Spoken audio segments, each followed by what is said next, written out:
j'ai fait un songe le jeudi passé. Et dans le songe, c'est comme si je faisais une sieste. Et pendant la sieste, j'ai entendu un bruit assourdissant. Un bruit tel la trompette. Pas les trompettes métalliques, mais les trompettes avec le son, avec les cornes là. Bon, vraiment un bruit assourdissant. Et dans le songe, j'ai sursauté. Comme je vous l'ai dit à l'entame, dans le songe, je faisais une sieste. Et quand j'ai entendu ce bruit, j'ai sursauté. J'ai sursauté, je suis sorti en courant.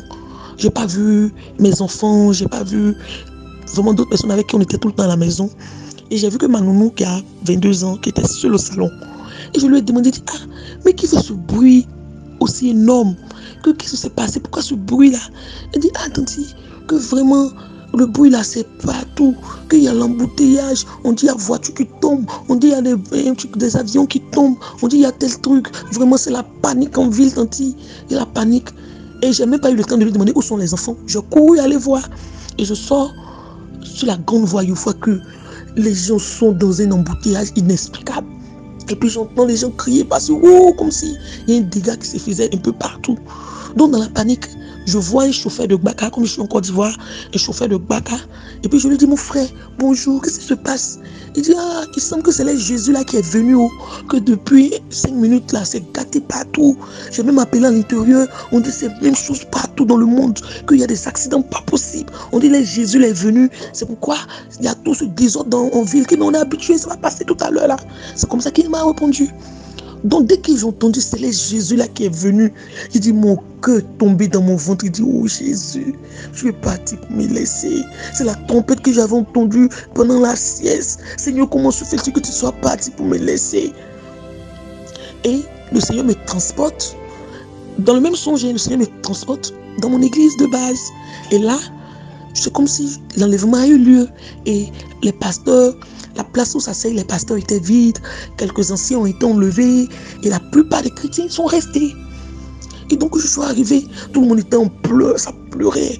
Et j'ai dit, ah, tu es resté, comment tu as fait? Toi aussi tu es resté. Parce qu'il y avait des personnes engagées dans l'église que j'ai vu qui sont restées. Des personnes vraiment qui se battent à l'évangélisation, une vie de sanctification. En tout cas des gens qui apparemment se sanctifiaient. Pour moi, ils me disaient, ah, ceux-là ils sont vraiment engagés, ils sont des frères en Christ. Et tout cela était dans le rêve. Et donc je commence à pleurer. Et là, il y a un ancien de chez nous qui a pris le micro. Et puis il a dit que vraiment, c'est la désolation pour nous. Que notre Seigneur est venu, il est parti. Que le Seigneur est venu faire enlever son peuple. Que malheur à nous qui sommes restés. Que tout ce que nous avons à faire, c'est de rester ensemble, de ne pas se disperser, de rester ensemble pour s'exhorter. Et là, on a commencé à pleurer. Donc il a dit, ah, le groupe musical, donnez un chant. Et quand le groupe musical a commencé à entonner le chant, il n'y avait plus la présence de Dieu, il n'y avait plus l'Esprit de Dieu, il n'y avait plus cette présence pendant le culte ou quand les chants adorent, il y a une paix, il n'y avait plus ça, c'était fat. Parce que la présence de Dieu n'était plus. Vraiment, ça me paraissait tellement réel. Et donc, quand le groupe musical a commencé à chanter, c'était tellement fade que les chrétiens ont commencé à sortir du temple, Donc, moi, je me suis rendu compte que Jésus était déjà parti. Et donc, je commençais à pleurer, Seigneur, mais moi, je suis marié, je ne vis pas dans le désordre. Seigneur, qu'est-ce qui s'est passé? Seigneur, pourquoi je suis resté? Pourquoi je ne suis pas parti? Pourquoi je n'ai pas été enlevé? Je me posais des questions dans le songe. Et j'entends une voix qui me dit, comme si c'était mon jugement, comme si c'était mon jugement que le Seigneur me faisait. Et il disait, je suis parti, je ne t'ai pas prise.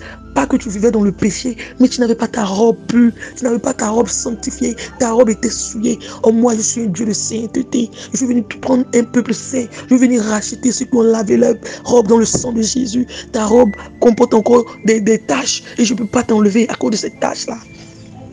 Et en même temps qu'il le disait, en même temps que je voyais ma vie défiler, tout ce que j'avais fait comme péché, les rancunes, les rancœurs, toutes ces choses que j'avais emmagasinées, parce que peut-être un frère en Christ m'avait blessé, parce que peut-être quelqu'un m'avait dit quelque chose, et j'avais gardé au fond de moi, parce que en même temps que le Seigneur parlait avec une voix aussi douce, aussi pure, aussi limpide, je ne pouvais voir ma vie transparaître devant moi. Et vraiment, j'étais affaibli parce que tout ce que le Seigneur disait était tellement vrai, comme si il lisait tout mon être en un instant.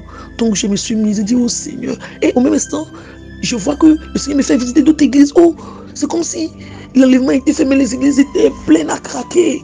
l'église était pleine à craquer. Donc je dis, ah Seigneur, mais comment tout ce peuple-là peut rester? Mais c'est toute ton église qui est restée alors. Il dit que pratiquement 20% des chrétiens, si je viens aujourd'hui, c'est 20% des chrétiens, 20%. Et je dis tellement c'est lourd, 20% seulement de tous ceux qui ont accepté Jésus. Parce qu'on ne s'était pas sanctifié, on s'est laissé distrait. Il disait, Seigneur, je me lamentais, il dit, Seigneur, comment ça peut se passer?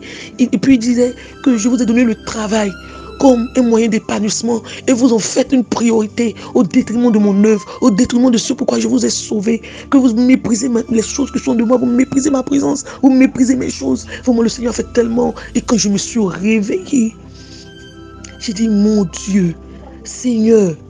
Donc, j'ai commencé à transpirer en réalité. J'ai dit, Seigneur, waouh, waouh, c'était un songe. Le Seigneur est en train de m'interpeller. Le Seigneur revient. C'est pourquoi il a permis que je voie. Et je commençais à demander pardon au Seigneur. En réalité, dans la réalité, le vendredi matin, je me suis levé, j'étais tout triste. Et le Seigneur me dit, juste pour te dire que je suis à la porte, prépare-toi. Je suis à la porte. Annonce ce que tu as vu dans le songe. Explique, dis aux autres ce que tu as vu. Vraiment, c'est pourquoi j'ai tenu à vous faire cette note-là pour que nous puissions partager ensemble. Sont partagés et puis essayer de nous sanctifier, de nous purifier, essayer de marcher comme le Seigneur le veut, tout ça. C'est pour ça que le Seigneur nous bénisse, qu'il nous aide à demeurer dans sa parole, à vivre sa vie, à marcher comme il le veut, à nous sanctifier chaque jour, chaque heure, à chaque minute, parce qu'il revient et nul ne sait l'heure ni le jour. C'était un peu ma petite exhortation. Concentrons-nous aussi l'essentiel, qui est notre salut en Jésus-Christ. Toutes ces choses de ce monde passeront, mais l'amour de Dieu ne passera pas.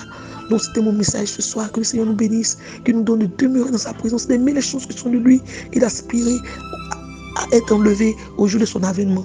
Que le Seigneur nous bénisse.